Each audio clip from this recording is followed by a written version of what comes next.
Assalamualaikum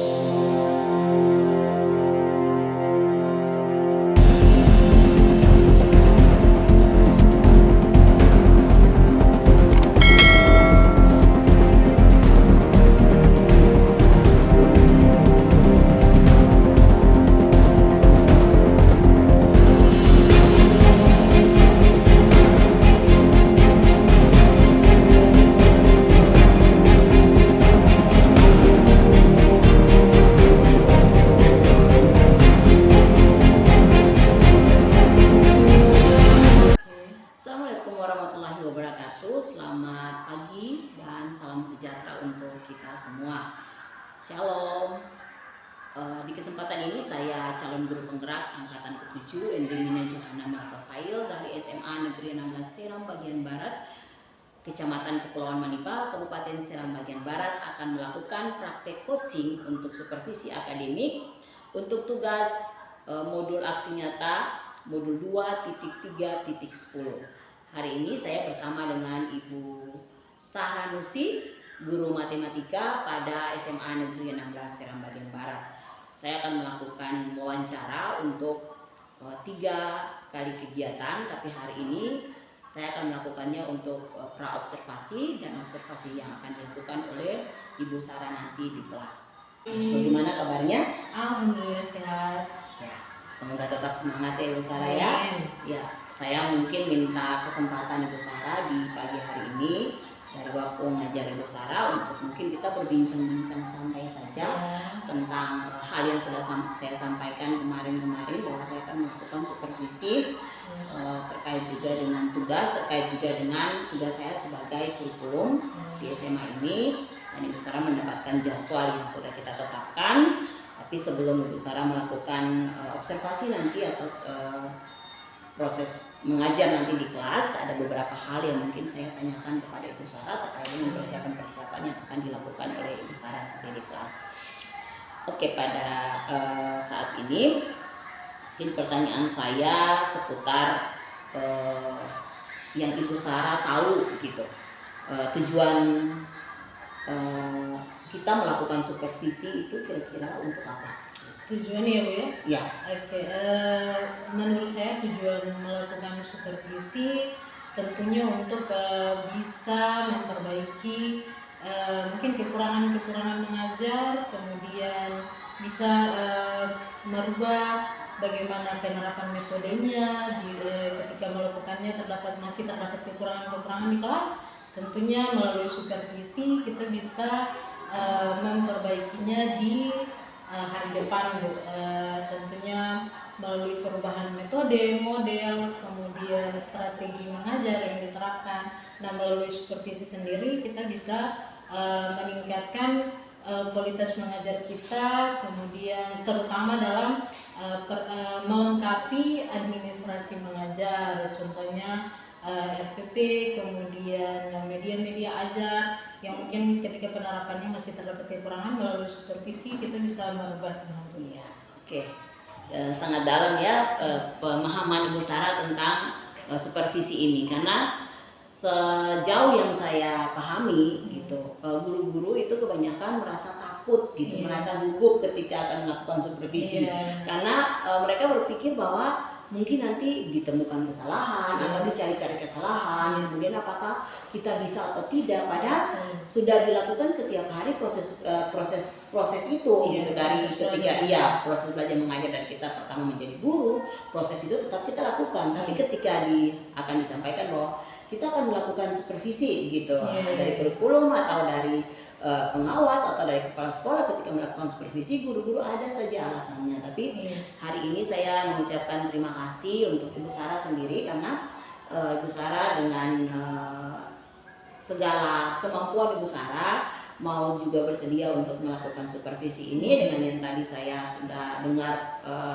sedikit penjelasan dari Ibu Sarah terkait dengan supervisi ini, bagaimana supervisi sendiri itu membuat guru-guru atau teristimewa Ibu Sarah sendiri untuk bagaimana memperbaiki proses-proses pembelajaran yang sudah dilakukan di kelas. Nah, tujuan saya sendiri untuk melakukan kegiatan observasi ini, pra-observasi ini adalah untuk mengukur kesiapan untuk selain untuk tugas yang sementara diikuti untuk kegiatan calon guru penggerak, tapi juga dalam tugas dan tanggung jawab saya sebagai seorang kurikulum, kita akan melakukan sesi di bagian akhir bahwa untuk persiapan-persiapan ke depan, bagaimana perbaikan-perbaikan metode pembelajaran yang sudah Ibu Sarah lakukan sendiri terkait sampai saat ini yang hampir akhir semester.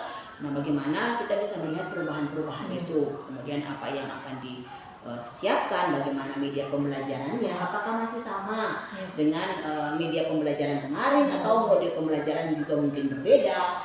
Kalau pada materi ini mungkin pembelajarannya dengan menggunakan model ini, nah dengan metode ini ya, atau dengan media yang seperti ini. Tapi sekarang mungkin ketika akan dilakukan supervisi mungkin ada tidak perubahan-perubahan yang dilakukan oleh Ibu Sarah. Jadi tujuannya masih sama, untuk sama seperti Ibu Sarah tadi, selain untuk melihat bagaimana persiapan Ibu Sarah di kelas, kemudian bagaimana kemampuan pengelolaan kelas, kemudian bukan untuk mencari kesalahan ya, tidak, tapi untuk melihat kesiapan Ibu Sarah sendiri terhadap mata pelajaran yang nanti akan Ibu Sarah ampuh. Kemudian untuk melihat seberapa siap Ibu Sarah untuk proses pembelajaran nanti. Jadi mungkin apakah RPP-nya sudah disiapkan, kemudian apakah media pembelajarannya sudah disiapkan, ataukah ketika sebelum supervisi memang Ibu Sarah sudah mempersiapkan, ataukah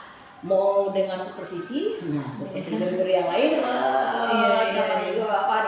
sedikit kerepotan gitu mempersiapkan bahan-bahannya. Mungkin bagaimana Ibu Sarah sendiri sejauh ini mempersiapkan Ibu Sarah sendiri untuk supervisi nanti di kelas, apa saja yang sudah disiapkan dan apakah sudah disiapkan sebelumnya ataukah setelah supervisi ini baru Ibu Sarah mempersiapkannya. Iya, oke, baik.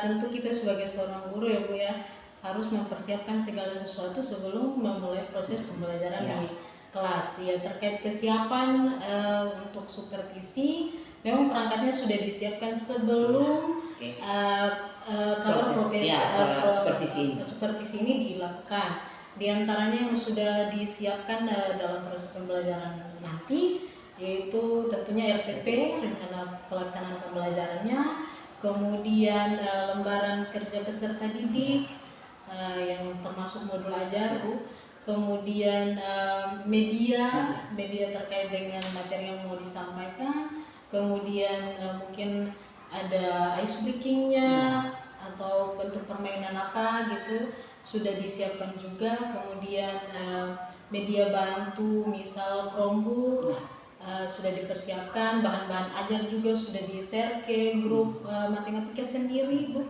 Kemudian tentu ada model dan metode pembelajaran yang harus disesuaikan dengan materi yang akan diajarkan Bu. Model pembelajaran problem-based learning, kemudian dengan pendekatannya, kemudian harus ada strateginya, itu yang harus disiapkan memang untuk proses pembelajaran nanti. Dan itu memang sudah disiapkan sebelumnya. Iya, pembelajaran itu dimulai sebelum supervisi dimulai juga. Oke Ibu, jadi memang bukan karena akan disupervisi ya Bu ya. Oke. Kemudian dalam proses persiapan Ibu mempersiapkan bahan ajar hanya untuk supervisi ini, apakah ada kendala-kendala yang Ibu temukan gitu di dalam proses persiapannya? Kemudian bagaimana cara Ibu menghadapi atau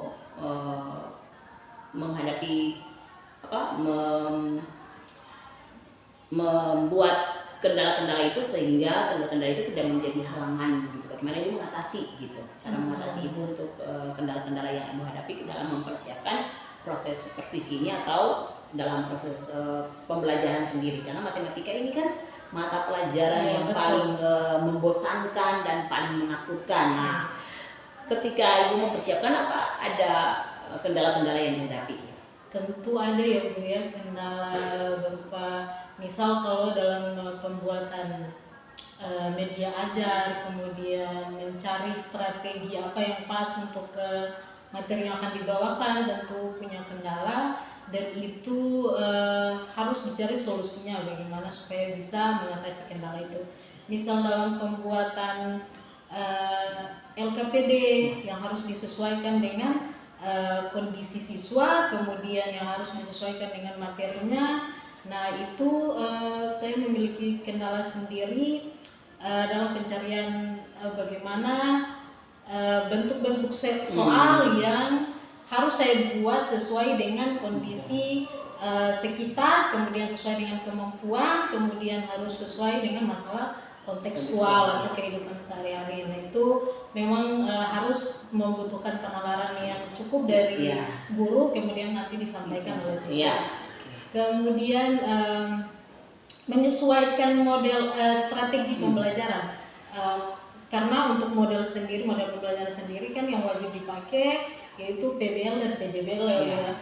Tapi harus ada pendekatan yang sesuai dengan materi yang akan disampaikan. Nah itu bagi saya pribadi dan mungkin bagi guru secara umum merupakan sebuah kendala untuk kita, bagaimana cara kita mencari tahu model-model yang ada untuk menyesuaikan dengan pembelajaran tersebut. Karena kan pendekatan pembelajaran kan terlalu banyak ya, jadi harus kita sesuaikan dengan keadaan yang mau kita jalankan gitu. Kemudian kesulitan berikut tidak kesulitan juga sih, tapi harus menyesuaikan dengan keadaan seperti yang tadi bilang bahwa matematika merupakan momok ya bagi siswa-siswa. Untuk itu kita harus punya ide kreatif bagaimana mencari permainan, mengubah model pembelajaran di kelas menjadi mungkin membuat game. Nah itu juga membutuhkan pencarian dari kita seorang guru, bagaimana mencari cara-cara kreatif untuk membentuk model pembelajaran kita di kelas seperti itu. Ya, oke Ibu ya. Jadi memang kita sebagai seorang guru sendiri tidak boleh vakum ya, tidak boleh statis atau tidak boleh tetap menggunakan cara-cara yang lama. Jadi apalagi dengan tingkat perkembangan tingkat perkembangan global juga sendiri, dunia juga semakin maju. Nah kita juga dari bidang pendidikan tidak bisa lagi seperti dulu, contohnya cuman bagaimana caranya anak menguasai perkalian 1 kali 1 atau yang lain-lainnya dengan cara yang sama seperti dulu. Tapi bagaimana kita mengolah gitu hal-hal yang ada di sini untuk bisa membuat siswa itu lebih aktif lagi nanti di kelas. Karena memang di pembuatan media mungkin karena sesuai dengan keadaan dan kondisi sekolah, mungkin kita harus kreatif untuk membuat media ajar. Misal supaya mengefisienkan waktu, kita harus membuat PowerPoint yang bisa ditampilkan tanpa listrik PowerPoint sederhana mungkin seperti itu. Kemudian penyampaian tujuan pembelajarannya seperti itu.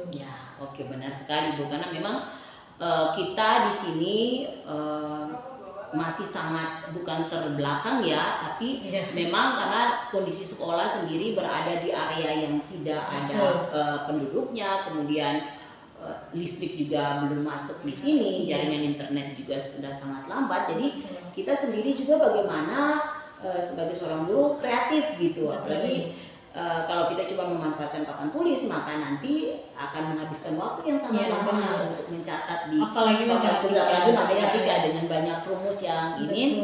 Tadi saya mendengar sedikit bahwa Ibu mengirimkan ya materinya ke jadi itu salah satu strategi juga ya yang digunakan untuk membuat anak-anak itu tidak bosan gitu, mencatat terlalu banyak. Tapi anak-anak yang memiliki HP mungkin bisa mengaksesnya lebih dulu, memanfaatkan HP. Nah kalau itu yang sudah Ibu lakukan dan saya mengapresiasi itu. Nah terima kasih untuk langkah-langkah yang luar biasa. Tadi saya melihat bagaimana Ibu terus mengembangkan diri ya dari proses pembelajaran yang Ibu lakukan. Tadi saya dengar sedikit bahwa Ibu ada melakukan ice breaking gitu di kelas. Nah terkait dengan pembelajaran yang nanti akan kita lakukan nanti ini untuk kegiatan observasi nanti ini, kira-kira apa yang Ibu siapkan begitu? Mungkin bocoran sedikit gitu. Iya benar ya. Jadi kita harus membuat siswa-siswa peserta didik kita semangat belajar, kemudian tidak merasa bosan dengan gaya pembelajaran yang monoton ulang-ulang. Untuk itu harus disisipkan ice breaking, kemudian permainan Nah, di sini ice breaking yang saya gunakan di awal pembelajaran yaitu KSE terkait dengan sosial emosional siswa dengan menggunakan model roda emosi putih gitu. Kemudian mungkin di pertengahan atau di akhir ketika nanti kita lihat situasi kalau misalnya sudah ada siswa yang bosan, kemudian siswa yang sudah tidak lagi semangat, kita mungkin bisa membuat ice breaking. Kan banyak ice breaking ya Bu ya. Banyak sekali ice breaking. Mungkin yang bisa saya gunakan banyak sekali, misal mengajak mereka untuk tepuk bersama, tepuk siang, malam, dan sore. Kemudian bisa juga menulis tanpa alat dan macam-macam ice breaking yang lain. Oke, Ibu. Terima kasih Ibu. Terkait dengan materi ya Ibu ya, mungkin Ibu bisa memberikan bocoran sedikit materi apa yang akan Ibu sampaikan nanti pada saat proses observasi. Oke, pada saat proses observasi nanti, materi yang akan saya bawakan yaitu materi barisan dan deret untuk fase E semester 2 ya Bu ya. Barisan dan deret, tapi nanti fokusnya untuk observasi itu di bagian barisan aritmatika dan barisan geometri. Oke. Jadi barisan dan deret ya. Barisan dan deret. Oke, terima kasih Ibu. Itu mungkin sedikit perbincangan kita sebelum kita masuk pada tahap observasi. Tidak banyak, tapi sedikit gambaran tentang apa yang sudah Ibu jelaskan, bagaimana persiapan Ibu untuk proses observasi nanti di kelas. Nah, menurut saya Ibu sudah siap ya, sudah sangat siap. Saya mengucapkan terima kasih karena memang Ibu sebelum melakukan observasi, proses-proses itu sudah Ibu siapkan. Semoga nanti pada saat observasi Ibu mampu melakukannya dengan baik, jangan gugup, jangan seperti tadi merasa bahwa kayaknya ini saya kurang, atau saya merasa bahwa kayaknya nanti ketika Ibu kurikulum duduk di belakang kayaknya ini nanti jadi kesalahan seperti itu ya. Karena memang supervisi itu kan dilihat langsung oleh orang yang lebih di atas ya, sesuai dengan arti kata supervisi sendiri kan, bahwa itu dilihat langsung oleh seseorang yang lebih di atas gitu. Ya, tapi di sini kita sama-sama belajar ya. Saya juga tidak lebih dari Ibu, mungkin karena memang dikasih kepercayaan saja sama kepala sekolah untuk melakukan proses ini. Jadi kita akan melihat ke depan bagaimana Ibu beraction dengan semua peluru-peluru yang sudah disiapkan. Yang pastinya adalah Ibu tetap harus semangat. Kemudian semua yang sudah dipersiapkan diharapkan jangan gugup. Kemudian kondisi anak-anak juga memang juga harus diperhatikan, sehingga semua proses dari awal sampai pada akhirnya itu berjalan dengan baik ya Ibu ya. Kita berdoa sama-sama semoga semuanya berjalan dengan baik. Kita nanti mungkin akan bertemu di besok hari atau beberapa hari lagi, tergantung dengan jadwal yang sudah Ibu dapatkan. Setelah kita proses observasi, kita akan melakukan wawancara lagi satu pada sesi terakhir untuk melihat apa saja kendala-kendala atau hal-hal yang Ibu temukan di sana yang mungkin sebagai manusia mungkin kita lupa, hilaf apa yang lainnya. Tapi intinya adalah sebagai seorang guru ketika ada di kelas itu pesannya cuma memperhatikan rancangan pembelajaran. Ketika Ibu memperhatikan itu berarti tidak keluar dari itu, berarti proses itu akan berjalan juga dengan baik. Kita menciptakan suasana yang hidup sehingga siswa juga merasa nyaman di kelas. Itu yang paling penting gitu, menciptakan, membuat siswa merasa enjoy dulu dengan proses pembelajaran yang akan kita lakukan. Oke Ibu, terima kasih sama-sama untuk kesempatannya. Semoga proses observasinya lancar. Amin. Oke, terima kasih.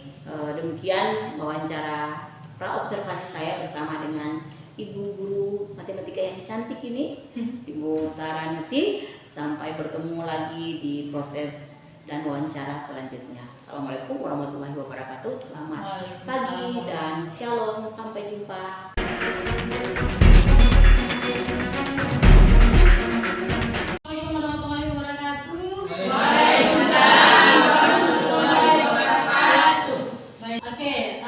Sebelum kita memulai pembelajaran hari ini, mari kita berdoa sama-sama dipimpin oleh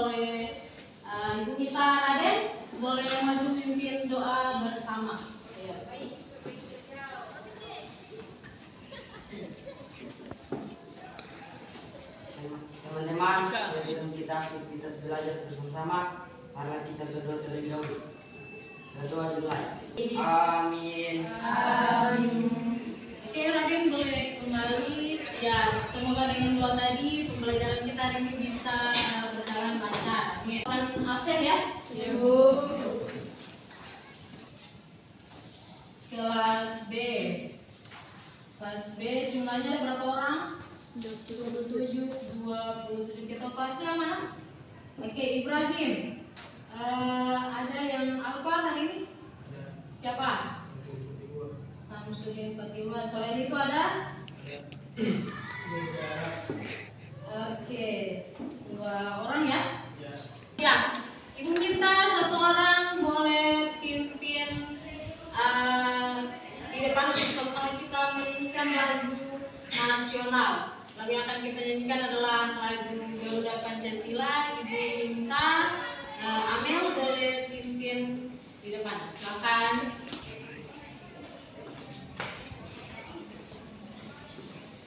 Teman-teman, kita akan menyanyikan lagu Garuda Pancasila. Oke. Garuda Pancasila 3, 4. Garuda Pancasila. Oke, silakan duduk. Silakan kembali Amel. Terima kasih. Boleh silakan duduk. Oke, anak-anak semua, sebelum pembelajaran hari ini dimulai, Ibu akan membuat atau menciptakan suasana kelas agar bisa tenang, lancar, kemudian menerima pembelajarannya dengan baik dan lancar. Iya. Ibu akan buat sebuah permainan. Permainan ini namanya adalah permainan sosial emosional. Nah, bagaimana caranya sosial emosional ini dilakukan? Adalah dengan pertama Ibu akan menunjukkan roda dari emosional, kemudian akan Ibu berikan kesempatan untuk kalian bagaimana merasakan emosional kalian dari beberapa waktu yang lalu mengekspresikannya secara individu. Jadi satu-satu. Setelah Ibu putar lagu, ada lagunya yaitu lagu relaksasi namanya. Pertama Ibu akan menunjukkan dulu bagaimana itu roda emosional milik Plutik. Ya, oke. Jadi kalian akan mengekspresikan emosi kalian melalui roda emosi yang tadi saya sudah sampaikan. Bagaimana emosi yang kalian rasakan akan kalian ungkapkan dalam bentuk bisa deskripsi. Kalau tidak bisa melalui penjelasan yang panjang dan lebar, boleh kalian gambarkan dalam bentuk emoji. Bisa ada gambar senyum, bisa ada gambar marah, bisa ada gambar bahagia. Seperti itu ya? Iya. Oke. Nah, perasaan itu akan atau emosi-emosi itu akan kalian cari, kalian buka melalui musik yang akan diputar. Selama musik ini diputar, kalian akan mencoba menggali perasaan-perasaan yang kalian rasakan beberapa waktu lalu kemudian kalian akan menuliskannya, mengekspresikannya. Nanti akan Ibu bagikan kertas untuk diungkapkan perasaannya. Bisa ya? Satu. Oke, mari sama-sama kita berhenti kegiatan sejenak. Yang sedang pegang-pegang boleh lepas. Perbaiki gaya duduknya, ya jangan bersandar, jangan menopang di meja, boleh? Ya, sudah. Nah, nanti setelah musik diputar, Ibu mintakan mereka sama-sama menutup mata, menarik nafas yang dalam, kemudian merasakan emosi yang sedang kalian alami. Nanti diekspresikan secara jujur ya. Emosi apa yang kalian rasakan? Ya, mari sama-sama kita dengarkan lagunya.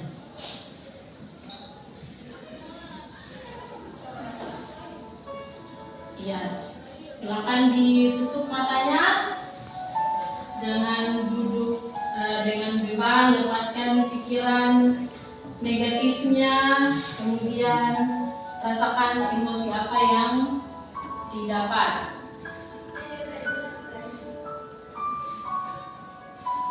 Iya.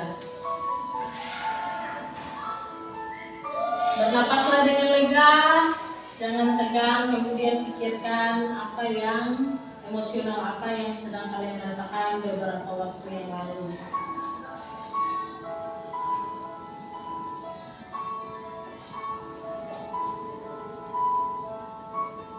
Ya, dapatkan emosi yang atau perasaan yang kalian rasakan dengan jujur, tanpa beban dan tekanan atau paksaan dari manapun.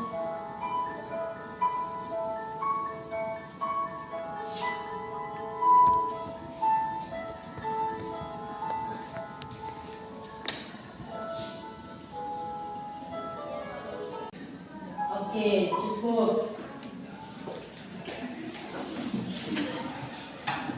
Iya, sudah temukan perasaan yang emosi yang dirasakan? Sudah ya? Masing-masing pribadi pasti punya emosional yang berbeda-beda. Pasti punya emosi dan perasaan yang berbeda-beda. Sekarang emosional yang tadi didapatkan akan diungkapkan dalam bentuk yang mungkin kalian merasa cara pengungkapannya gampang. Akan Ibu serahkan kertas kosong. Silahkan menggambarkan emosional yang kalian rasakan. Iya, silahkan.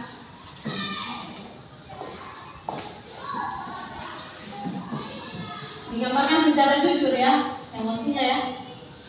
Perasaan yang didapatkan digambarkan secara jujur. Oke, sudah ya? Kunci sudah? Ditulis secara jujur. Emosional yang didapatkan tadi ditulis secara jujur dan jelas. Ungkapkan secara jelas, tidak ada tekanan, tidak ada beban, tidak boleh berbohong, tidak boleh dibagus-baguskan, tidak boleh dijelek-jelekan. Ditulis secara jujur emosionalnya. Sudah ya? Oke, Ibu mintakan beberapa orang mungkin silakan mengekspresikan emosinya kepada teman-teman semua. Lalu setelah itu teman-teman boleh memberikan tanggapan atau apresiasi terhadap emosional yang dirasakan oleh siswa tersebut. Ya, siapa yang mau? Ada yang mau mulai duluan mengungkapkan emosionalnya? Oke, kalau tidak ada yang mau mulai duluan, Ibu akan menunjukkan siapa yang mau mulai duluan. Ibu mintakan Raden. Sudah selesai tulis? Sudah? Oke, boleh ya. Raden yang pertama ya, mengungkapkan emosionalnya. Raden menggambarkan dalam bentuk apa? Emoji. Silakan Raden mulai duluan. Ya, berdiri saja. Mana kita sama-sama lihat emosional yang Raden miliki dan dia gambarkan dalam bentuk emoji. Mana coba Ibu lihat? Iya, ada mana? Oke, emojinya adalah marah. Dia merasakan emosionalnya pada beberapa waktu lalu digambarkan dalam bentuk emoji marah. Entah siapa yang dia marah ya. Berikutnya siapa? Perempuan. Dahlia. Oke, coba Dahlia. Sudah selesai? Sudah. Oke. Digambarkan melalui apa? Musik, puisi, emoji juga. Mari sama-sama kita lihat emojinya. Mana? Oh, dia merasa apa ini? Senang. Emosi yang dia rasakan beberapa waktu lalu adalah senang. Berbeda jauh dengan milik Raden ya. Ada dalam bentuk deskripsi, ungkapan, kata-kata.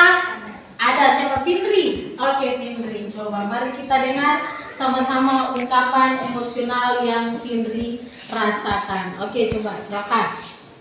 Berdiri. Oke. Saya di sini dari menjelang beberapa hari ini saya merasakan kesunyian karena hidup tanpa kedua orang tua, sama orang tua panas sama orang tua pendampingan. Oke, emosional yang dirasakan oleh Findri adalah kesepian. Ya, ada yang lain dalam dalam bentuk lain selain deskripsi dan emoji? Ada yang lain? Oci, Rosita ya, Rosita ya. Dalam bentuk emoji sekalian dengan deskripsinya atau penjelasannya. Ya, boleh kita lihat sama-sama teman-teman. Mana emojinya? Oh, sedih ya, sedih, dia merasakan kesedihan. Oke, penjelasannya. Kenapa Oci merasa sedih beberapa waktu yang lalu? Oh, bingung, dia merasa bingung. Oke. Ya, di sini beberapa hari yang lalu saya sempat berpikir bahwa setelah saya melihat ke kelas yang sudah lulus, mereka itu agak bingung-bingung entah tujuan mereka itu mau kemana. Jadi saya sempat berpikir jika saya ada di posisi mereka, saya harus bagaimana. Jadi saya sempat berpikir waktu yang lalu itu jika saya ada di posisi mereka, saya harus kemana setelah saya selesai sekolah. Jadi itu yang saya bingung. Oke, itu yang membuat Oci merasa bingung ya. Tujuannya setelah lulus seperti kakak yang kemarin baru diwisudakan, mau kemana dia? Itu yang membuat dia merasa bingung sekarang, beberapa waktu lalu dan sekarang ya Oci ya. Oke, Ibu merasa cukup. Oke ya, tadi hasilnya sudah Ibu kumpul dan ada beberapa orang yang mengekspresikan emosinya secara langsung. Ada 1, 2, 3, 4 ya. Mari sama-sama kita berikan aplaus kepada mereka yang sudah berani mengungkapkan emosionalnya secara terbuka. Kira-kira ada tidak yang bisa menyampaikan bagaimana perasaannya sebelum mengeluarkan emosionalnya dengan setelah mengeluarkan emosionalnya, mengungkapkan emosionalnya? Ada yang bisa menyatakan perasaannya bagaimana perasaan setelah dan sebelum perasaan emosional yang tadi kalian keluarkan? Siapa yang bisa? Ada yang bisa? Ya, apa yang kalian rasakan? Apa yang kalian rasakan setelah mengungkapkan emosional kepada teman-teman yang banyak ini, kepada Ibu Sarah? Ya, Merasa apa ya? tidak terbebani gitu Mas. Merasa Hatinya luas. hatinya luas, ada pikirannya luas, pikirannya tenang, hatinya luas dan pikiran yang tenang. Ada lagi? Atau mungkin setelah mengungkapkan tambah terbeban? Ada? Iya, itu ya. Jadi setelah merasakan ungkapan yang disampaikan dan sebelumnya Amel merasa bingung, kemudian setelah mengungkapkan dia merasa hatinya lega dan perasaannya tenang ya Amel ya. Oke, terima kasih. Dan hari ini dimulai akan Ibu berikan gambaran tentang materi apa yang akan kita pelajari hari ini. Oke ya. Pertama Ibu mau tanya dulu, siapa yang biasa menabung? Menabung? Punya celengan tidak di rumah? Tidak ada yang pernah menabung? Paulida? Oke, Paulida menabung sekarang ini atau pas musim CIT mungkin ya? Iya. Dalam satu hari kira-kira Paulida menabung berapa rupiah, berapa ribu? Misal ada 10.000, kemudian berapa lagi angka nominal yang Paulida isi dalam tabungan? 10.000, kemudian 5.000, kemudian 15, angka tertinggi 15.000, angka tertinggi ya. Hebat ya, Paulida punya tabungan. Yang lain-lain nih tukang boros saja ya. Iya Bu. Oke, Ibu mau tanya lagi.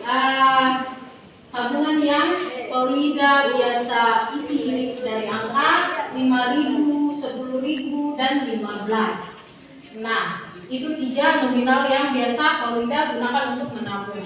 Ibu mau tanya dalam 1 minggu kira-kira ada berapa hari ya? Yang kalian tahu? 7. Hari-hari apa? Senin, Selasa, Rabu, Kamis, Jumat, Sabtu, Minggu. Sabtu dan Minggu. Mari sama-sama kita memotivasi Paulida untuk lebih semangat menabung dengan menambah nominalnya lagi. Nah, misal ada 7 hari ya, jalan dalam seminggu. Paulida biasa menabung itu hari dengan nominal 5, 10 sampai dengan 15 ya Paulida ya. Nah, misal ibu kasih urutan tabungan yang Paulida isi dalam celengan di hari Senin, Selasa, dan Rabu.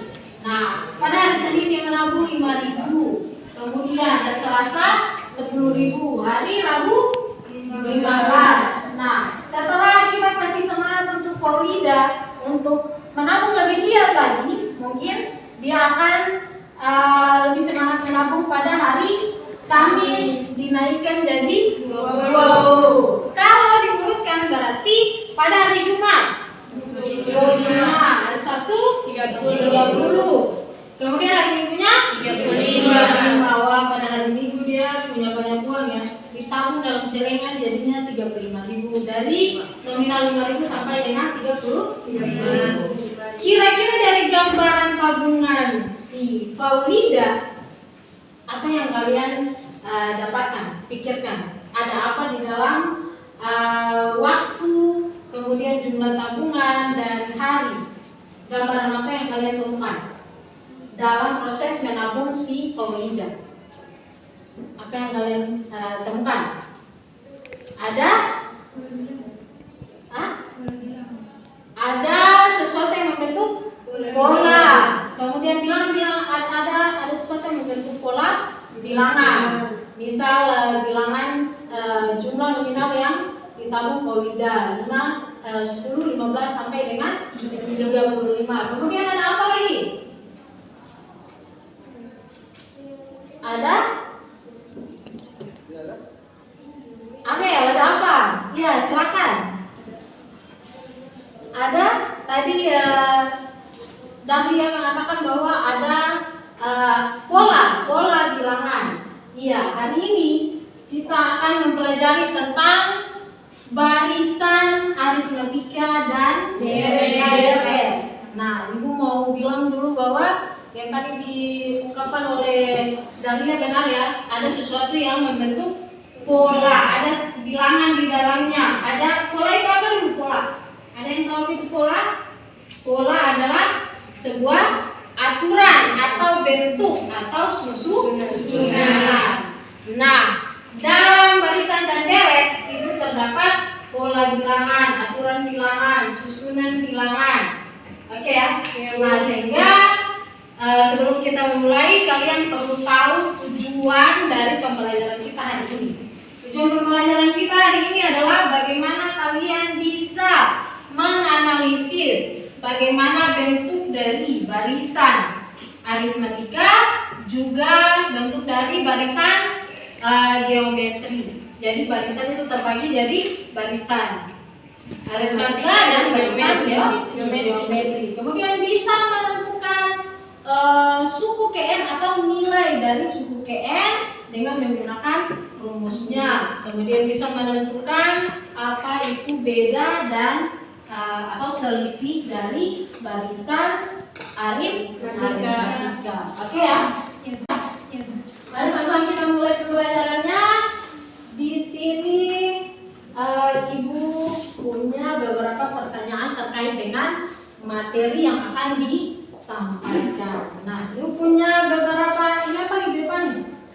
Angka atau bilangan. Nah, Ibu punya beberapa bilangan di depan. Ada angka berapa saja ini? 2, 4, 6, 8, dan 10. Nah, Ibu mau bertanya dulu terkait dengan apa yang Ibu sampaikan Ibu perlihatkan di depan dulu terkait dengan angka-angka ini. Kira-kira ada yang tahu tidak? Ini adalah bentuk angka apa? Bentuk bilangan? Fitri, oke, bentuk bilangan genap. Kenapa disebut bilangan genap? Ada yang tahu kenapa disebut bilangan genap? Karena bilangan-bilangan ini bisa habis di bagi. Bisa habis dibagi. Kemudian ada yang tahu tidak? Setelah 2, kemudian 4, 6, 8, dan 10 berarti bilangan-bilangan apa yang dilewati? Bilangan ganjil. Ada yang bisa sebut laki-laki yang di bagian sini? Bilang ya Ibu. Oh, Farel. Oke, silakan. 1, 3, 7, 9, 1, 3 5. di antara 6 dan 4 ada 5, kemudian 7, kemudian 9 dan seterusnya. Kalau Ibu sambung ke sini berarti ada bilangan 11. Ya, itu adalah bilangan ganjil. Kalau itu bilangan genap berarti ada bilangan ganjil. Ada yang bisa bilang ke Ibu berapa suku yang ada dalam kertas ini? Suku itu berarti satuan-satuan bilangan. Ada berapa suku di sini? 5. Ada 2, 4, 6, 8 dan tidak ada yang mau bilang 6? Tidak ada yang mau bilang 6? Di sini kan ada 6 angka ya? Mau itu angka loh. Tidak ada yang mau bilang 6? Ragu? Ini berapa suku yang di depan? 5, 2, 4, 6, 8 dan 10. Kenapa mereka ragu bilang ini ada 6 suku? Karena 10 ini adalah satu suku atau satu bilangan yang terdiri dari angka 1 dan 0. Oke. Ibu akan membagikan kelompok berdasarkan Ibu akan membagi kelompok secara heterogen ya. Heterogen itu maksudnya secara campur, tidak laki-laki dengan laki-laki, perempuan dengan perempuan. Oke ya. Kelompok 1.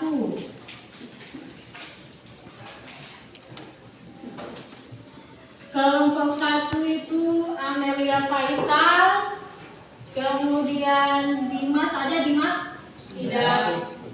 Faulida Sulehu, kemudian Ibrahim Tawasal, Ipawarda ada? Ipawarda. Kemudian Jamania, sudah 4 ya. Selanjutnya kelompok 2 Indri Tamrin, kemudian Mariam Tuna, ada Mariam? Ada. Mariam Tuna. Silakan dan sekarang kelompok 1, kelompok 2 dan kelompok 3. Ya, silakan. Oke, kelompoknya sudah terbentuk. Di tangan Ibu ada LKPD atau lembaran kerja peserta didik. Di depan juga, setelah Ibu membagikan LKPD-nya akan Ibu jelaskan sedikit. Kemudian kalian akan bereksplorasi dalam kelompok, berdiskusi untuk menjawab lembar kerja peserta didik ini. Oke, kelompok 1. Kelompok 2,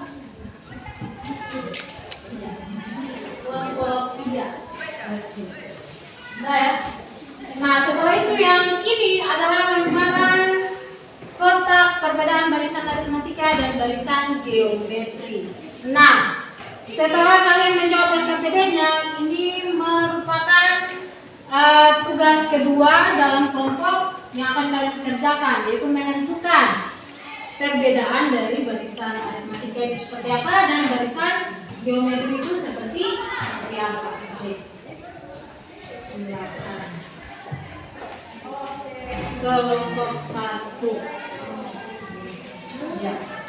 Mari sama-sama kita lihat penjelasannya di depan. Akan diterangkan sedikit tentang bagaimana kalian akan mengerjakan tugas kalian masing-masing dengan kelompok yang akan diisi dalam lembaran kerja peserta didik yang sudah Ibu bagikan. Oke ya, ada yang mau bertanya sebelum diskusinya dimulai? Iya. Iya, kelompok 3.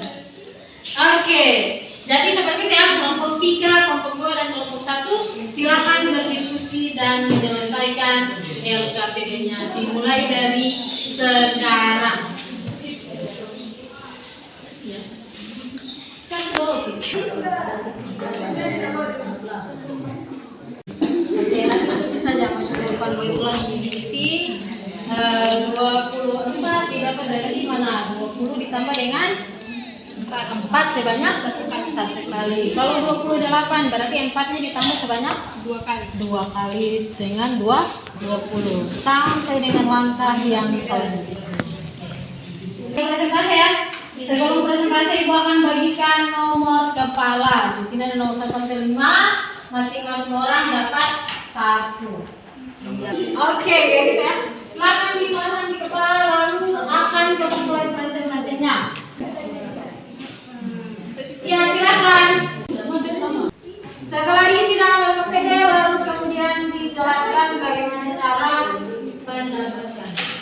Jadi jika terdapat 20 orang dalam satu meja itu, jadi di sini terdapat 9 meja karena terdapat 20 orang. Sudah? Sudah. Oke, kelompok 1 ya? Iya, Bu, kelompok 1. Kelompok yang lain ada yang mau bertanya? Atau memberikan masukan? Oke ya? Ya. Mari sama kita bernapas untuk kelompok 1.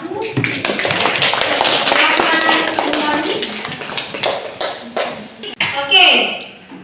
Setelah kita menarik kesimpulan, Ibu akan mencoba merefleksikan pembelajaran hari ini dengan cara bertanya. Yang tahu boleh langsung menjawab apa yang ditanya. Dari pembelajaran hari ini, kira-kira apa perbedaan dari barisan aritmatika dan barisan geometri? Ada yang tahu perbedaannya? Ada apa saja dalam barisan aritmatika dan barisan geometri? Indri, silakan. Kalau menurut saya barisan matematika itu menggunakan penjumlahan, sedangkan barisan geometrik itu menggunakan perkalian. Oke ya. Baiklah, Ibu rasa selesai. Selanjutnya Ibu akan memberikan tugas kepada kalian. Masing-masing tugas pribadi nanti dikumpulkan minggu depan di pertemuan selanjutnya, yaitu kalian akan mencari masing-masing kegiatan sehari-harinya yang berkaitan dengan barisan aritmatika dan barisan geometri. Lalu buat dalam satu catatan, dikumpulkan pertemuan depan. Oke ya, bisa ya? Bisa, Bu. Ada yang mau bertanya sebelum Ibu akhiri pembelajaran hari ini? Pas? Pas ya? Ya, Oke, mari sama-sama kita akhiri pembelajaran hari ini dengan memimpin doa ulang. Ibu minta satu orang, boleh silakan. Siapa? Teman-teman, sebelum kita pulang, marilah kita berdoa dulu. Berdoa dimulai. Bismillahirrahmanirrahim. Amin. Amin. Oke, silakan kembali Yoji. Terima kasih. Oke, setelah selesai berdoa tadi, semoga perjalanan pulang bisa sampai dengan selamat di tempat tujuan. Akhiri pertemuan hari ini dengan mengucapkan wassalamualaikum warahmatullahi wabarakatuh. Ya, silakan pulang dengan tertib. Pelajarannya dipelajari ulang-ulang, kemudian tugasnya dibuat, lalu dikumpulkan minggu depan ya. Oke, silakan siap-siap dan pulang.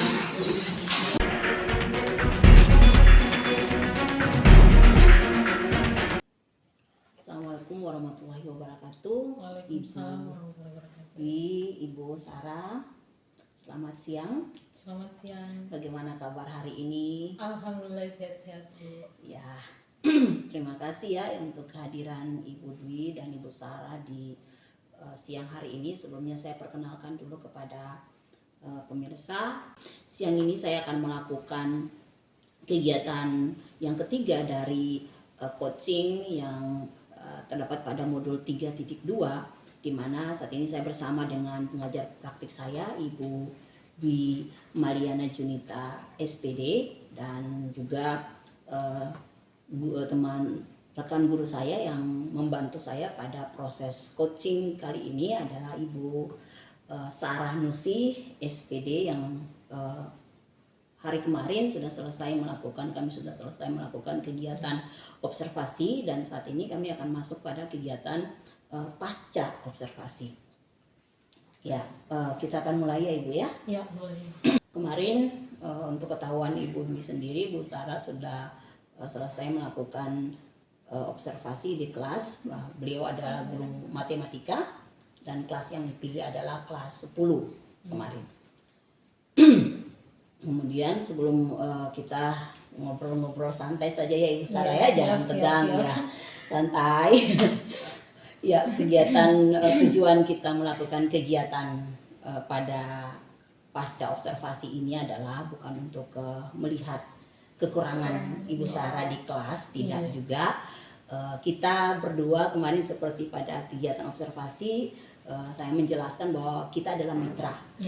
Di luar dari tugas dan tanggung jawab saya sebagai seorang wakasek kurikulum, tapi pada posisi ini adalah kita adalah mitra, jadi tetap santai. Tujuan kegiatan ini adalah untuk merefleksikan, saling merefleksi mungkin bagian-bagian mana dari proses observasi itu yang mungkin masih perlu diperbaiki, atau tindak lanjut ke depan, atau ada kekurangan-kekurangan apa yang Ibu temukan ketika proses observasi itu dilakukan, ketika anak-anak harus melakukan prosesnya itu kira-kira ada kendala tidak. Nah, itu mungkin yang akan kita lihat untuk memperbaiki, bukan cuman bagi Bu Sarah sendiri, tapi bagi saya juga ke depan mungkin hal-hal ini yang nanti akan diperbaiki ke depannya Ibu Sarah ya.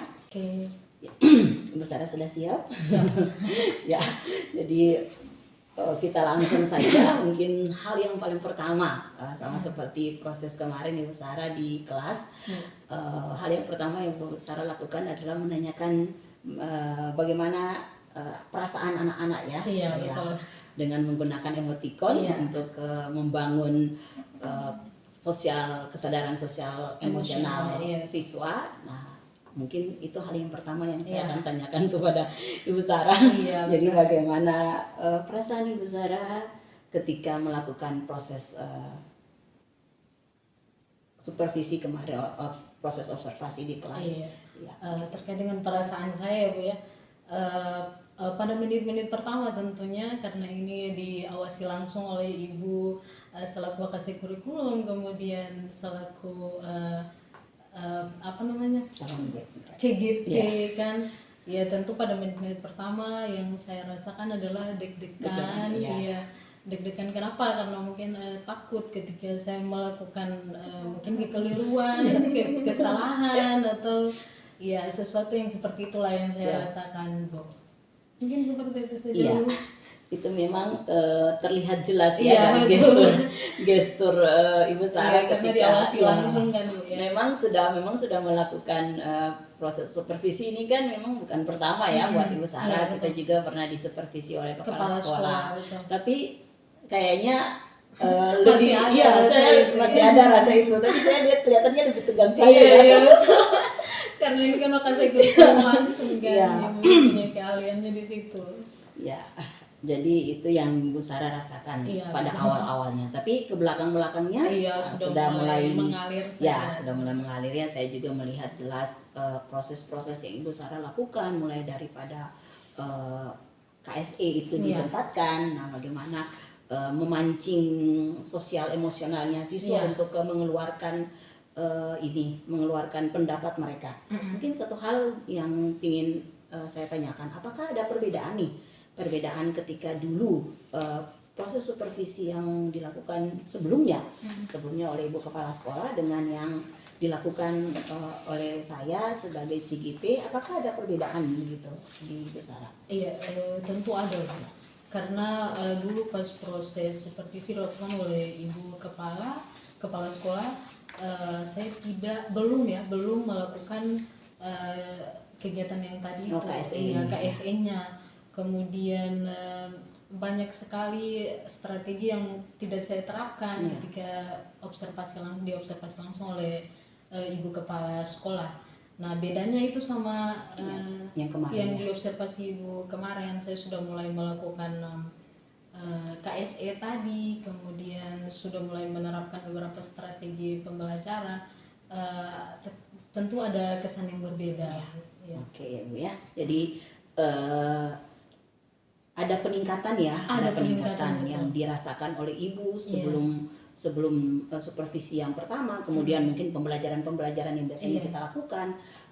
Tidak ada KSE di sana, kita juga kadang tidak peduli dengan bagaimana Iya, pendapat betul. siswa tentang mempersiapkan mental mereka Iya. dalam proses pembelajaran. Karena pada saat pra-observasi saya sudah menyampaikan bahwa pada saat observasi nanti yang akan dilihat bukan bagaimana ibu cuman bisa mampu menguasai materi, tapi proses penguasaan kelas, emosional siswa itu, kita bagaimana menyiapkan mereka, terus bagaimana proses diferensiasi itu dia bisa jalan dengan begitu baik. Kemarin saya lihat dari awal, pertengahan sampai pada akhir memang ada beberapa hal yang masih perlu peningkatan lagi, tapi sejauh ini ibu sangat luar biasa dalam Terima penerapannya kasih. ya.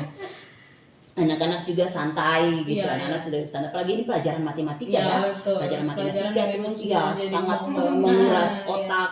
Tapi dengan strategi-strategi yang ibu terapkan di kelas mungkin itu terlihat hal berbeda. Iya. Anak-anak laki-laki yang kadang juga cuek, tapi kemarin itu mereka berani untuk sudah mulai berani untuk bagaimana mengungkapkan apa yang mereka rasakan. Nah, itu yang saya lihat kemarin. Iya. Kemudian ada hal menarik tidak waktu saat KSE itu diterapkan di kelas? Ada. Ada. Jadi ada beberapa pendapat yang bukan pendapat ya, perasaan yang dikemukakan oleh siswa itu. Ada beberapa orang yang memang ungkapannya sangat menyentuh. Misal kemarin ada seorang siswa namanya siapa ya kemarin ya? Rosita Patiwa, ya. Ungkapannya melalui emot dan deskripsi perasaannya itu dia menggambar emot bingung, kemudian perasaan. Kenapa dia bisa menggambar emot bingung itu, Bu? Karena katanya sempat dia melihat lulusan kakak-kakaknya kemarin setelah ujian, itu banyak sekali yang merasa bingung. Kenapa, bagaimana mereka ke depan setelah selesai sekolah, mau kemana tujuannya. Nah, itu juga dia berpengaruh kepada dia. Kemudian dia merasa, ya Allah, bagaimana ketika saya lulus, naik kelas, kemudian lulus, saya mau menentukan tujuan apa ke depannya, seperti itu. Nah, itu sangat menyentuh sekali perasaan saya. Nah, saya juga merasa luar biasa mereka bisa mengungkapkan perasaan yang mungkin tidak berani mereka ungkapkan ke orang tua atau ke guru-guru yang lain. Nah, melalui KSE yang saya lakukan itu ternyata ada perasaan-perasaan yang tersembunyi dan mampu diungkapkan. Nah, itu sangat menarik sekali, Bu. Berarti tantangan ya. Iya, tantangan sekali sekali buat ibu bagaimana Tantangan ini sekali, menyikapi. kepada saya sebagai motivator untuk bagaimana menyikapi Iya. perasaan itu. Iya, benar sekali Bu. Karena kadang kita lupa bahwa kita guru kadang yang saya lihat banyak hal bahwa lebih banyak materi saja yang diisi sampai kita lupa bagaimana sosial emosional anak-anak, bagaimana kita harus mendampingi mereka, bagaimana mempersiapkan mereka untuk masa depan ke depan, mengenal mereka dengan baik. Nah, itu untuk awal-awal pembelajaran memang saya juga sendiri sama dengan Ibu Sarah sangat tertarik dengan proses bagaimana kita mengenal emosi siswa ini sehingga kita bisa memetakan, bisa masuk sampai pada proses diferensiasi itu, bagaimana kita memetakan proses itu. Dan saya lihat Ibu Sarah menarik sekali di kelas matematika pada jam-jam siang itu sangat memusingkan. Siang ya kemarin. Kita kemarin siang. Ada jam matematika di akhir, Iya, jam terakhir. iya. Biasanya kan harus di jam pertama. Di jam pertama, Ya, tapi kemarin seger anak-anaknya. Ya Bu, kita kemarin di jam kedua, jadi agak siang kan, jadi anak-anak sudah agak-agak blank, tapi alhamdulillah Bisa prosesnya dilalui. bisa dilalui. Bu Sarah bisa berjuang sampai pada akhirnya itu. Ya mungkin menarik ya Ibu ya. Mungkin berikutnya kira-kira ada kendala tidak? Kendala dalam proses pada saat Ibu melakukan proses pada saat kita melakukan proses observasi di kelas itu, ada kendala? Kendala ya tentu ada, Bu ya. kendalanya itu beragam. Misal pada awal-awal melakukan pembelajaran, saya merasa terkendala di asesmen diagnostiknya. Nah, bagaimana mengatur asesmen diagnostik untuk bisa mengkategorikan karakter siswa ya. Kemudian mengorganisir kelas. Nah, saya juga merasa kesulitan di situ bagaimana saya bisa memperhatikan siswa dengan level pengetahuan yang rendah. Bagaimana saya memfokuskan fokus saya kepada mereka yang berkemampuan rendah gitu. Kemudian mengatur teman sejawat juga. Nah, itu saya pikir saya harus lebih belajar lagi tentang ini, memfokuskan fokus saya kepada siswa yang berkemampuan rendah. Mungkin itu kendalanya. Iya benar Ibu ya. Kemarin saya juga memperhatikan dalam saat proses observasi juga saya memberikan catatan-catatan khusus pada saat Ibu melakukan observasi itu yang memang agak kesulitan dilakukan oleh Ibu. Bagaimana mengorganisir kelas, kemudian bagaimana yang pasti satu hal bahwa tadi Ibu sudah mengatakan di awal bahwa ini kita bukan sementara melihat kesalahan Ibu ya, tapi kita sama-sama refleksi sehingga merefleksikan saya kurangnya di sini, harusnya saya seperti ini. Nah, makanya kemarin setelah selesai kita juga sempat berbincang Ibu, memang kekurangan kendala yang ditemukan oleh Ibu Sarah adalah beliau tidak sabar. Iya, tidak sabar Ibu. Jadi untuk menunggu anak-anak sampai pada, makanya ketika sampai pada kategori melevelkan anak-anak itu beliau asesmen diagnostik itu karena itu anak-anak kan memang matematika ini kan pelajaran memang dari dulunya memang sudah jadi pelajaran yang paling momok begitu. Memang ada yang suka, yang kalau dia suka benar-benar dia tekun di sana, tapi ada anak-anak yang memang ini. Nah, Ibu Sarah ini sedikit kurang sabaran. Jadi ketika mereka bukan lambat tapi masih mungkin memikirkan jawabannya Ibu Sarah sudah langsung menyatakan pendapatnya gitu, langsung sudah mengungkapkan jawabannya. Mungkin lebih bermaksud memberikan clue untuk mereka seperti itu ya. Jadi tapi selain itu saya rasa memang beliau sudah berusaha dengan sangat maksimal di proses ini. Dalam taraf ini mungkin kita tetap sama dan masih terus belajar untuk bagaimana membenahi ini. Makanya adanya diferensiasi pada proses pembelajaran ini membuat kita lebih memahami lagi, memahami gitu. Memang kita masih terus belajar ke depan, ini bukan akhir, tapi masih terus memperbaiki hal-hal yang berproses ke depan untuk jadi lebih baik. Gitu. Kira-kira dari yang tadi sudah Ibu jelaskan bahwa kesusahan Ibu adalah pada proses mengorganisir siswa, kemudian pada saat asesmen diagnostik. Nah, rencana ke depan Ibu Sarah terkait dengan dua hal ini atau pembelajaran Ibu Sarah ke depan, kira-kira apa yang mau Ibu Sarah pikirkan ketika selesai melakukan observasi itu, rencananya ke depan seperti apa? Rencana ke depan ya tentunya melakukan perbaikan ya Bu ya. Terkait dengan kendala yang saya alami, tentu saya harus lebih belajar lagi bagaimana mengenal kategori belajar siswa, misal yang mana yang bisa visual. Kemudian audio visual, kinestetik. Nah, itu yang perlu saya kenali lagi. Kemudian tentu dari pelaksanaan observasi kemarin, yaitu yang saya harus perhatikan adalah melakukan refleksi diri ya. Saya sebagai guru, bagaimana saya melihat refleksi siswa kepada saya, kemudian saya merefleksikan kembali bagaimana gaya pembelajaran yang disenangi. Nah, mungkin saya bisa merubahnya melalui refleksi siswa. Kemudian tentu juga menyusun bagaimana strategi pembelajaran yang tepat dengan materi yang akan saya ajarkan. Nah, itu sih yang perlu saya perbaiki lagi Bu ke depan. Oke. Terkait dengan rencana Ibu yang tadi sudah disampaikan, kira-kira ketika Ibu mengaitkannya dengan pembelajaran diferensiasi yang kemarin kita terapkan Ibu terapkan di kelas, kira-kira ada hal menarik atau kira-kira rencana Ibu ke depan untuk lebih membuat siswa tuh lebih kayaknya tertarik dengan matematika, berubah cara pandangnya ke matematika. Kira-kira apa yang akan dilakukan ke depan? Dari rencana pembelajaran yang berdiferensiasi ini, saya menilainya bahwa bagus ya kita menyusun rencana pembelajaran yang memang berdiferensiasi. Nah, rencana yang akan saya mungkin akan lakukan perbaikan ke depan adalah bagaimana melihat masalah kontekstual yang nanti dikaitkan dengan materi yang akan saya ajarkan, sehingga bisa bukan saja memberikan pelajaran tentang konten, kemudian Produk. proses, tapi juga menghasilkan produk yang memang menarik minat siswa untuk belajar matematika seperti itu, karena memang mendesain bagaimana pembelajaran yang bisa menghasilkan produk melalui konten dan proses itu tadi, seperti itu kayaknya Bu. Iya, menarik ya Ibu ya. Mungkin satu pertanyaan terakhir, kita sudah ada di sesi terakhir. Yang dari perbincangan yang menarik ini memang ada beberapa hal yang menarik yang sudah saya sudah menyiapkan beberapa pertanyaan, ternyata timbul lagi pertanyaan-pertanyaan yang baru akibat Ibu Sarah, jawaban-jawaban Ibu Sarah yang sangat pertanyaan berkembang. Jadi kira-kira bagaimana tanggapan Ibu tentang proses supervisi yang kita lakukan sampai pada tahap terakhir ini? Apa yang tadi kan sudah merasakan tegang, kira-kira semua prosesnya ini sampai pada di kelas, bagaimana tanggapan Ibu tentang hal tersebut? Oke, tanggapan saya ya mengenai observasi yang dilakukan tentu sangat baik ya untuk mengembangkan mutu guru, kemudian mengembangkan bagaimana profesionalitasnya di dalam kelas.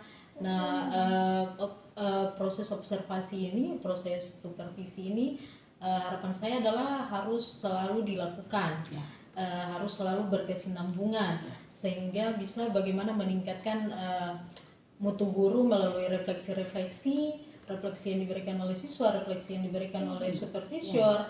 Nah, sehingga bisa meningkatkan bagaimana kami sebagai guru bisa profesional dalam belajar, mengajar juga seperti itu Bu. Jadi harapan saya harus selalu dilakukan gitu. Bukan saja dari CGP, tapi dari secara langsung. Tapi dari Wakasai Kurikulum, mungkin dari ibu kepala sekolah. Jadi harus dilakukan secara merata gitu. Jangan sampai hanya ketika proses CGP berjalan saja baru kemudian di supervisi, tidak boleh seperti itu harusnya ya. Karena memang proses supervisi ini bagus sekali untuk bagaimana kita merefleksikan diri melalui dari kesalahan-kesalahan yang memang sudah diidentifikasi langsung oleh supervisor. Ya, menurut saya seperti itu sih. Iya, benar. Terima kasih Ibu ya untuk mungkin Ibu Sarahnya tidak secara langsung menyampaikan bahwa jangan ke Ibu Sarah saja. ke yang lain juga. Siap. Karena memang berdasarkan itu tadi kan pernyataan yang disampaikan oleh Bu Kasih Kurikulum bahwa kebanyakan guru memang seperti itu ya. Lupa banyak hal yang harus dilakukan untuk perbaikan.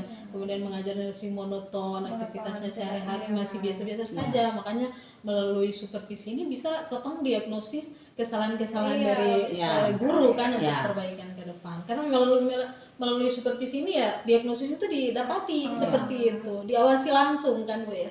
Jadi menurut saya seperti itu sih. Iya, oke Ibu Sarah, itu juga sebagai bahan evaluasi dan refleksi ke depan untuk bagian kurikulum. Ya.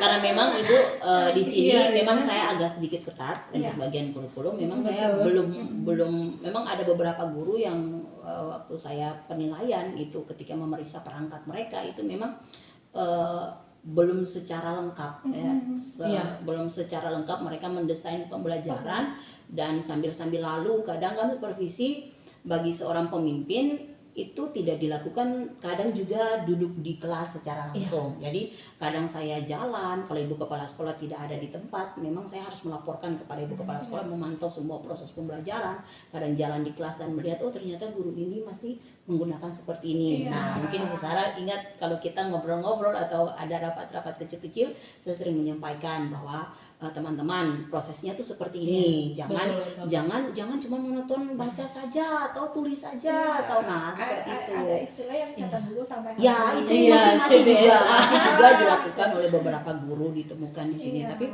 sejauh ini berdasarkan perangkat-perangkat yang kalau perangkat saya memang berkelanjutan Bu, memeriksa terus menerus. Tapi mungkin mereka membuat perangkat itu cuma sebagai formalitas tapi itu bukan patokannya mereka, bukan patokan mereka untuk proses di kelas. proses di kelas. Mungkin kita sampai di situ perbincangan menarik ini Iya. ya Bu ya. Betul-betul Iya. menarik sekali ya. Ya, sebelum kita tutup mungkin ada yang Ibu ingin sampaikan Iya. terkait dengan proses ini. Oke, Ibu Min, Ibu Sarah, makasih. Iya. Mungkin tadi sudah disampaikan bahwa saya selaku pengajar praktik Iya, dari Ibu Min selaku CGP.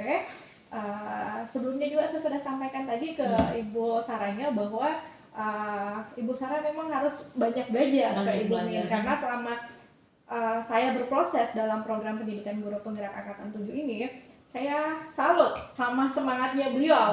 Jadi kemarin di PI pertama, di pendampingan pertama itu waktu beliau cerita tentang bagaimana kegiatannya beliau di sekolah, bagaimana beliau menghabiskan waktu di sekolah.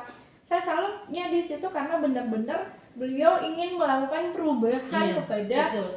kepada anak-anak. Jadi di mindsetnya beliau ini semata-mata bukan bahwa saya guru yang cuman mengajarkan anak-anak tentang ilmu pengetahuan, Iya. tapi Ibu Min menggali bakatnya anak-anak. betul. Mereka bisa apa Iya. dan bukan cuman itu, kemarin hasilnya kan Iya. luar biasa sekali. Satu berapa sekolah ya? 39 sekolah. 39 sekolah, satu kabupaten SBB. SBB Seram Bagian Barat. Kita nggak pernah nyangka bahwa yang juara satu yang pegang piala dari kepulauan. Dari SMA Itu suatu prestasi yang sangat luar biasa. Sangat luar Dan- biasa. dan seandainya tidak ada dukungan, kan ada dukungan dari kepala sekolah Iya. juga. Kalau tidak ada guru pendamping yang mendampingin anak-anak, itu tidak akan ada hasil seperti itu. Betul. Makanya saya bilang luar biasa sekali. Jadi masih ada lagi, masih banyak Iya. lagi yang sebentar yang bakal saya tanyakan terkait dengan CGP. Jadi untuk pasca observasi cuman sampai di sini saja. Jadi sekali lagi Ibu Sarah, seperti yang saya bilang tadi, karena Ibu Sarah tidak secara langsung ya menyampaikan bahwa jangan sampai di sini Iya, dan betul. tetap akan berproses ke depannya. Dan Ibu Sarah sendiri sudah merasakan perubahannya kayak gimana kan sebelum memahami tentang diferensiasi dan setelah memahami Setelah tentang diferensiasi Iya. pasti Ibu Sarah juga lihat ada perubahan kepada Ibu Sarah sendiri dan anak-anak sendiri. Iya, Karena betul. tadi saya sempat kutip bahwa Ibu Sarah akan melakukan perbaikan diri melalui refleksi Refleksi. dari anak-anak. Iya, Jadi betul. luar biasa sekali.